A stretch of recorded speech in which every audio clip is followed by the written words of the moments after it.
Marjon, Dominic Puy, Miss Sel Guevara, kaagapay ang buong puwersa ng inyong Sports 5. Nag-ahatid sa inyo ng ating bakbakan live mula dito sa loob ng Smart Araneta Coliseum. The Alaska Aces up by 6 with ball possession. Sees Vic Manuel fouled on the way up. Kasama niya sina Baguio, Banchero, Thos, and Azul. Katapat naman nila sina Frontial. Andiyan dyan din si Marcelo, Mercado, Helterbrand at ang Asian import ng Ginebra na si Sanchir Tungalag.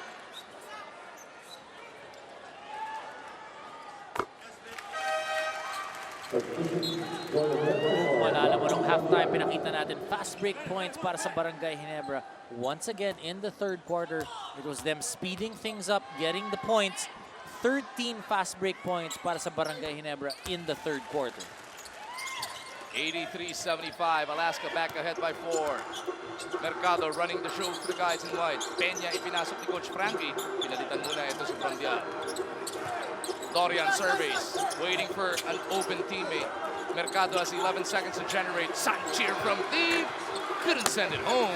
Manuel para sa board. Talking about the third quarter, Sol Mercado with 3 assists in that quarter alone. Azul coming out to meet that pass. Pupunta siya kay Baguio. 12 seconds na lang sa shot clock ng mga nakapula. Baguio na ipit. Lalabas kay Manuel. Nakita pa si Banchero! As you talk about unselfish basketball para dito sa Alaska Aces, knowing where their teammates are, not afraid of giving it up, making the 2 points. Alaska back up by double digits. Just under 11 minutes remaining sa ating PBA Friday. Mercado with the leather. Baguio right in front of him. Hinahanap si JJ. Banchero beats into that rock, but dribbles it off his own foot. Wala mababalik sa Barangay Ginebra. Once again, Chris Banchero earning his minutes. Dito galing kay Coach Alex Compton, scoring, playing tremendous defense, forcing Barangay Ginebra into turnovers.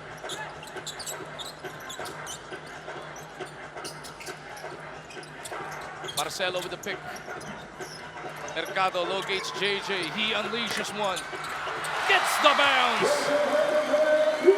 Hatid sa atin yan ang PLDT Home Evolution turns your ordinary TV into an internet TV. JJ Helterbrand coming off the bench already with 8 points in the ball game. Much needed basket yon para dito sa Barangay Ginebra to keep them within striking distance of Alaska. As Orlando Johnson is making his way back onto the floor, pagpapahingin na si Helterbrand.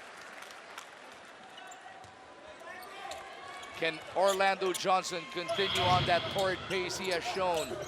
37 points already para sa import ng Barangay Ginebra. Yung kalaban niya, pahinga pa. Dun sa bench ng Alaska. Banchero off balance. Manuel, wala pa rin on the putback. Johnson na magtatawid ng bola.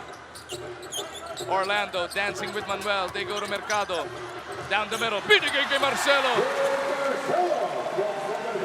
Sol Mercado with 6th assist off the ball game. That's what we talk about, yung unselfishness. Ang ganda ng nadadala itong si Orlando Johnson and Sol Mercado to Barangay Ginebra. Azul for 3. Punches and throws!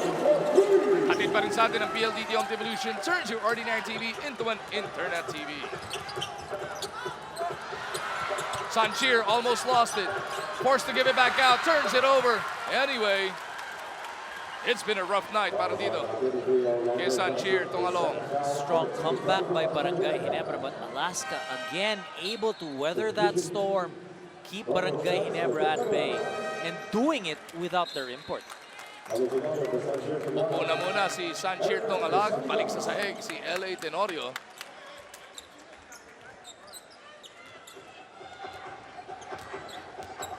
Alaska looking to add to this 8-point lead.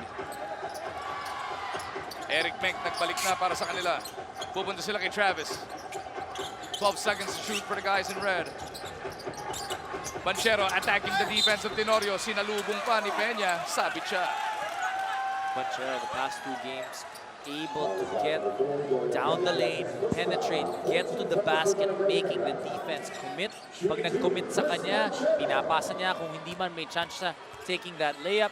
Once again, Banchero very effective. Nakita mo yung ginawa ni Tenorio doon. Kahit na may 2 personal foul na siya, inaako niya yung foul na pinito kay Peña. Gusto niyang unahan na lang yung referee at yung table officials. Kanya lang. Dahil alam niya gaano ka-importante yung personally nila dahil ang nipis na nga ng kanilang frontline. Tatlo lang silang nandyan sa frontline. Doon naman sa backcourt, napakadami for Barangay Ginebra.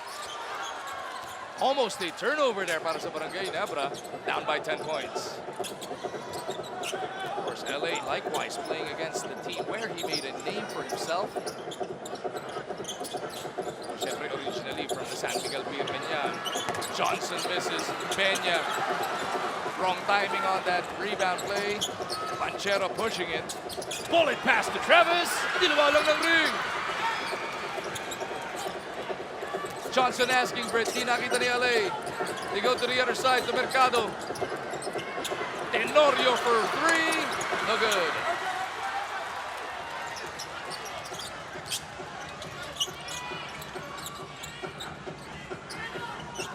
Ball game suddenly slowing down.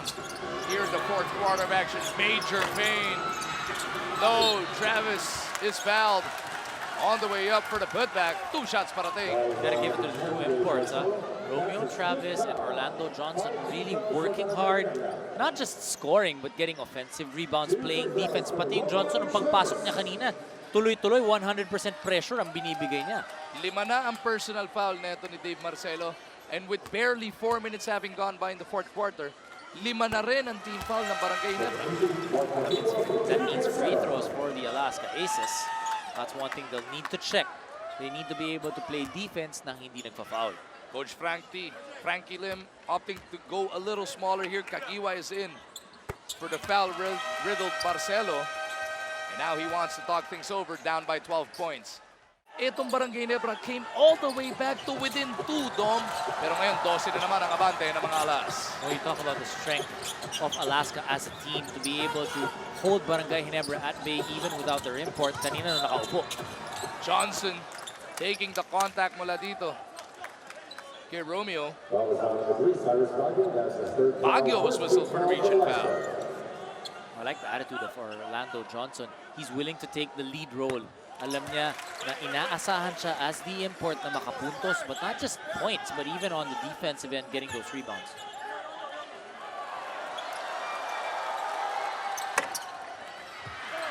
Mintis nga lang on that second free throw. So 11 ang abante ng Alaska Aces. Banchero working against the pressure from Tenorio.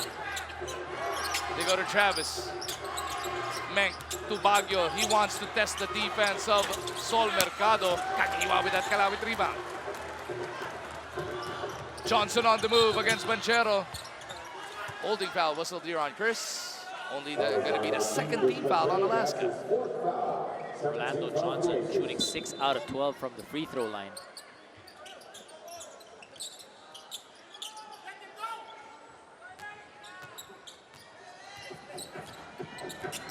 Tenorio waiting for some movement from that set. They go to Kagiwa. Mark the spark. Dumaan sa pick ni Orlando. Tenorio's got to go. 3 to shoot. Tenorio in traffic. Puts it up and out. Kagiwa boards it. But back is good. Mark Kagiwa still the leader of Barangay Ginebra, showing yung puso ng pagiging isang taga-barangay.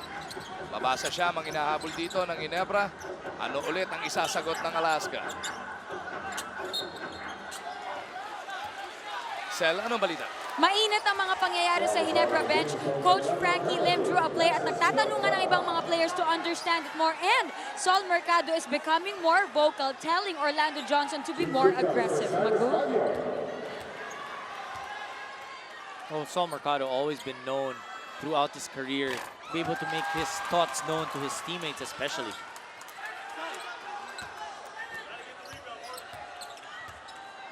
Mintis yung una para dito kay Skyros. Second one is good. Back to a 10-point lead para sa Alaska. Wala nang 7 minuto natitira. Hindi na binalik ni Coach Alex si Calvin Abueva. Johnson gets it over to Tenorio. Peña will offer the pick. Johnson for 3. Mukhang naubos na para dito kay Orlando. Orlando Johnson was much more successful when he was trying to get his points inside, closer to the basket. In the second quarter, pumutok siya from that 3-point area, but now the fourth quarter, nakakaramdam na rin ng bahagya ng pagod niya. Tenorio with a near steal. He completes it. LA puts it up. Tirang takot ginamit. Quick release dahil nakita niya. Hinahabol siya nung Travis. 93-85. That was a much-needed stop and hit mula sa Ginebra. But this time around, may foul na napito kay Tenorio. Tenorio trying to be a lot more aggressive on the defensive end, trying to force some turnovers. And dahil kanina pa sa penalty, etong Ginebra, 2 shots to para kay Azul.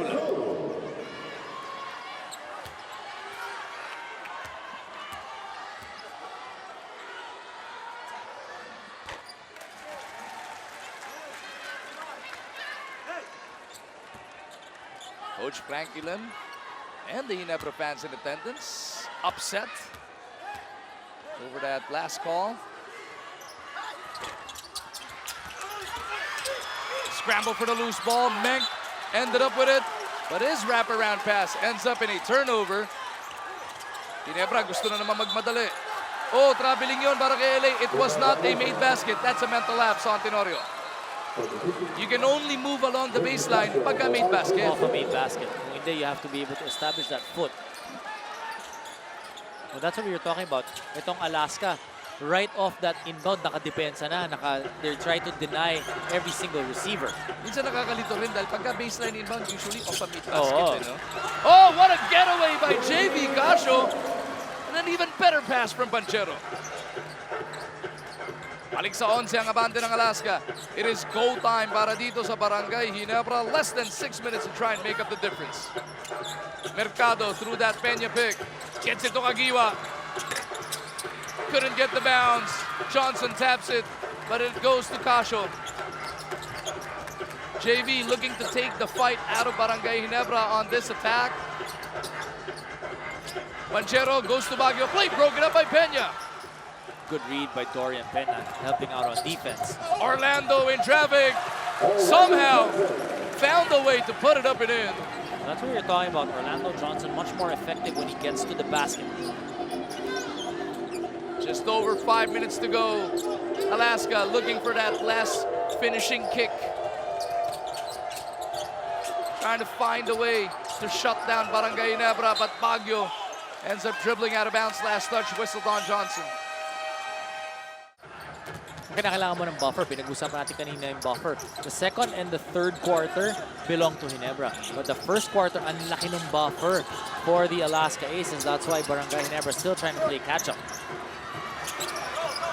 Napagod din sila no, sa kahabol. And every single time Barangay Ginebra was threatening the Alaska Aces, using their defense, using their team chemistry, and their ball movement, finding a way, finding an antidote to keep Ginebra at bay.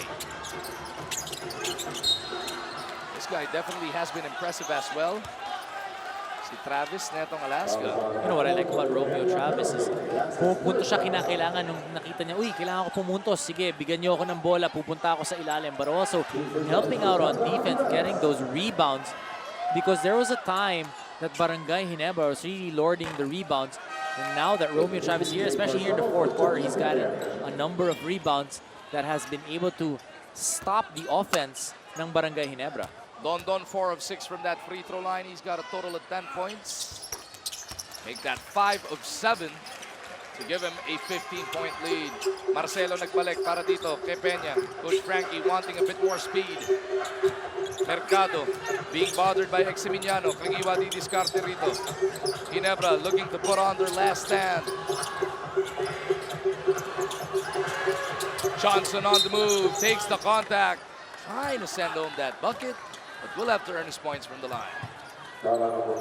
Barangay Ginebra will be back in action this coming Sunday.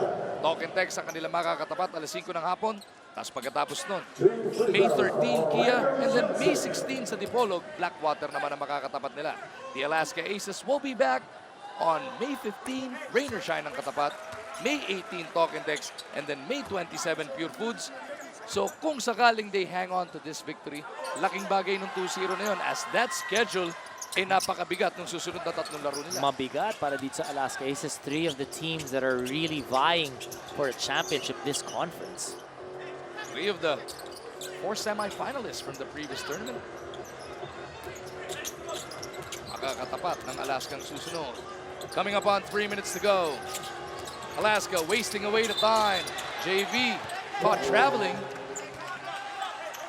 So leaving a window open para sa Barangay Ginebra. And regardless of what happens the rest of the way, you also got to think about the quotient. Wala Always. pong mga playoffs dito. Quotient, pagka nagkatabla-tabla pagdating ng dulo ng elimination round. So if you're gonna lose, by the least number of points possible, kailangan yun. Helterbrand to Kagiwa. Back to JJ. Taplis lang sa ring. Pero in the second and the third quarter, yung 3-point shots ng Barangay Ginebra, they were able to convert them. But in the fourth quarter, so far, only 1 3-point shot for Barangay Ginebra. Yun yung napakabigat na puhunan nga nila, no? Back in the first half. The Alaska Aces, though, they were tested. 22-point lead, halos natunaw, bumaba sa 2. Right now, they're still up by 14. Coming up on the 2-minute warning. Barangay Ginebra not giving up, though. Mercado gets that basket and will troop to the line for a bonus shot. Still enough time for Barangay Ginebra. 2 minutes and 5 left, down 12 points, but with a free throw coming from Sol Mercado, so could cut it down to just 11. That's all kinds of time, huh? 2 minutes and 5 seconds to go. Especially if they start knocking down some threes. As Manuel comes in to replace Menk. Mercado, in his Ginebra debut, already with 8 points and a bunch of assists. Mintis pa yung bonus. Eximignano working against Kagiwa. As Alaska has time on their side, they want to make sure that they preserve this W para makasabay nila ang Global Port sa 2-0. Romeo rattles out. Marcelo has it taken away almost by Travis. He jumps into the stands. Mercado waiting for everybody to get into their places. Thought about taking it himself. Johnson from the outside sends home the 3. Keeping the door open for Barangay Ginebra, but now they need to be able to make a stop without fouling. Alaska gets it across. JV's in trouble and he calls for time. 18 seconds pa sa shot clock ng Alaska. Ginebra looking for a stop. They trap Travis. Travis pivots away from it. Casio to Manuel. Deep reverse. Mintis. Pagkakataon ng Barangay Ginebra down by 9 points. Mercado trying to decide what to do. They go to Johnson. He attacks the baseline. Orlando would have been huge. What a good decision by Orlando Johnson, taking it to the basket, getting the contact. Hindi lang pumasok. Pero 2 shots parating para dito kay Johnson with 66 seconds remaining. Pagkakataong makalapit without the clock moving.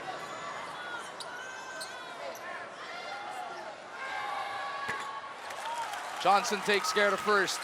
How big that play was, deciding going to the basket, because if he stepped out and took that 3-point shot and Alaska got the rebound, basically tapos na ang laro.